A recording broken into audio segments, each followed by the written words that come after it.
Assalamualaikum warahmatullahi wabarakatuh. Salam sejahtera bagi kita, Om Swastiastu, Namo Buddhaya, dan salam kebajikan. Tugas video monolog pemahaman profesi paralegal atas gugatan perselisihan hubungan kerja.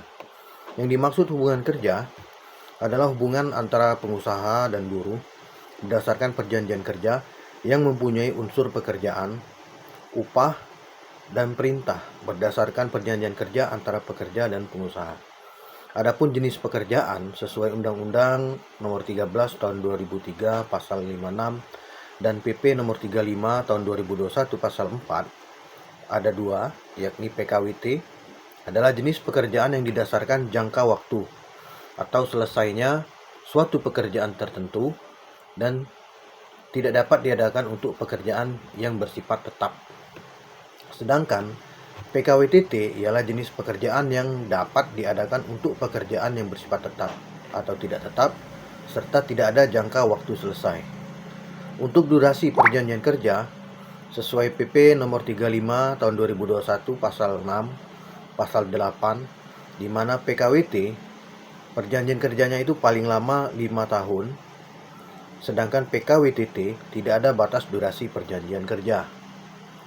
Terkait pelaporan dokumen perjanjian kerja sesuai PP Nomor 35 Tahun 2021 Pasal 14, maka PKWT wajib dilaporkan paling lambat 3 hari secara daring atau online atau 7 hari secara tertulis sejak penandatanganan perjanjian kerja ke Disnaker setempat. Sedangkan PKWTT tidak perlu melaporkan dokumen perjanjian kerja ke Disnaker setempat. Masa percobaan sesuai Undang-Undang Nomor 13 Tahun 2003 Pasal 156, Pasal 60 dan PP 35 2021 Pasal 12, maka PKWT tidak dapat mensyaratkan masa percobaan. Sedangkan untuk PKWTT dapat mensyaratkan masa percobaan itu paling lama 3 bulan. Untuk hak yang diterima pekerja saat mengundurkan diri secara baik-baik dan memenuhi syarat sesuai PP Nomor 35 2021 Pasal 15, 16, 17, 50 dan 64 serta Undang-Undang Nomor 13 Tahun 2003 Pasal 62, PKWT juga mendapat hak atau kompensasi sesuai masa kerja dan perusahaan bisa menuntut ganti rugi sisa nilai kontrak. Sedangkan untuk PKWTT juga mendapat hak sisa cuti tahunan yang belum gugur, biaya atau ongkos pulang kerja pekerja dan keluarganya ke tempat di mana pekerja diterima bekerja serta uang pisah. Hak yang diterima pekerja pada saat PHK atau pemutusan hubungan kerja oleh perusahaan sesuai PP 35 2021 Pasal 15 sampai dengan 17, Pasal 40 sampai dengan Pasal 49, Pasal 51 sampai dengan Pasal 59 serta Pasal 64 dan Undang-Undang Nomor 3 2002 Pasal 52, PKWT mendapat kompensasi sesuai masa kerja serta ganti rugi sisa nilai kontrak. Sedangkan PKWTT menerima pesangon jika memang berhak atas pesangon dan dengan perhitungan sesuai alasan dengan alasan PHK menurut aturan yang berlaku. Menerima uang pekerjaan masa pekerja, sisa cuti tahunan yang belum gugur atau belum diambil, serta biaya atau ongkos pulang untuk pekerja dan keluarganya ke tempat di mana pekerja diterima bekerja. Dan hal lain yang diatur dari perjanjian kerja, baik peraturan perusahaan atau perjanjian kerja bersama jika ada. Pemutusan hubungan kerja merupakan suatu hal yang beberapa tahun ini selalu merupakan suatu kegiatan yang sangat ditakuti oleh karyawan yang masih aktif bekerja. Untuk perselisihan hubungan kerja pada dasarnya diselesaikan di Pengadilan Perselisihan Hubungan Kerja Industrial atau PHI yang umumnya terjadi karena terdapat ketidaksepahaman dan perbedaan kepentingan antara pelaku usaha dan pekerja. Perselisihan hubungan kerja terdiri dari perselisihan hak, perselisihan kepentingan, dan perselisihan antar serikat pekerja. Perselisihan ini pada dasarnya diselesaikan di Pengadilan Perselisihan Hubungan Industrial. Namun sebelum mencapai tahap atau tingkat pengadilan PHI dapat ditempuh dengan tahap awal atau alternatif yang terdiri dari lembaga berpartit, mediasi, konsiliasi, dan arbitrase. Adapun yang dimaksud lembaga bipartit adalah suatu bentuk perundingan antara pekerja atau serikat buruh dengan pengusaha untuk menyelesaikan perselisihan hubungan kerja.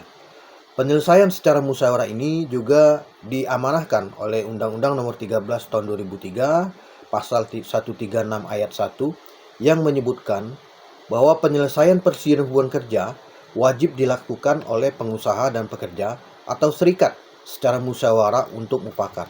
Dan dalam ayat 2 menyebutkan bahwa dalam hal penyelesaian secara musyawarah untuk mufakat tidak tercapai, maka pengusaha dan pekerja atau serikat pekerja harus menyelesaikan perselisihan hubungan kerja yang diatur sesuai dengan undang-undang.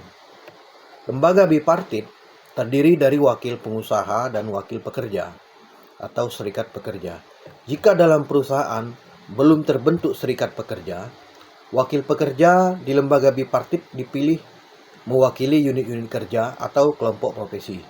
Bila terdapat lebih dari satu serikat pekerja, wakil mereka di lembaga bipartit ditetapkan secara proporsional.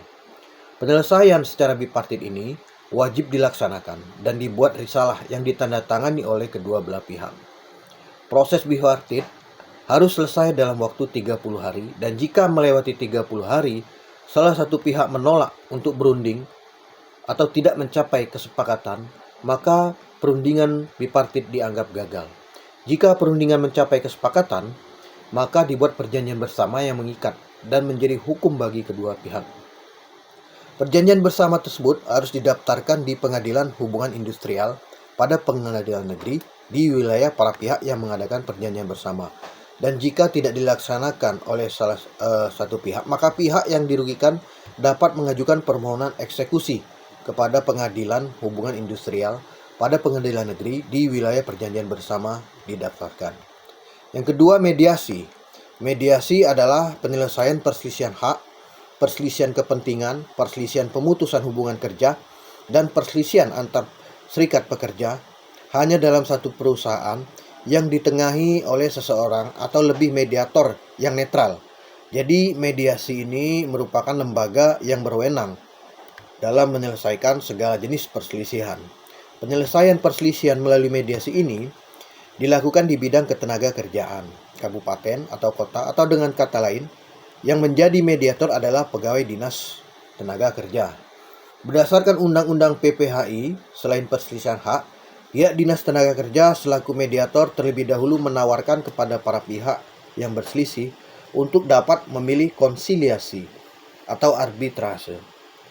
Jadi tidak langsung melakukan mediasi. Jika para pihak tidak menetapkan pilihan melalui konsiliasi atau arbitrase dalam waktu 7 hari, maka penyelesaian kasus akan dilimpahkan kepada mediator dalam waktu 7 hari. Setelah penerimaan permintaan penyelesaian perselisihan, mediator sudah harus mempelajari dan menghimpun informasi yang diperlukan. Kemudian segera paling lambat pada hari ke-8 mengadakan pertemuan atau sidang mediasi.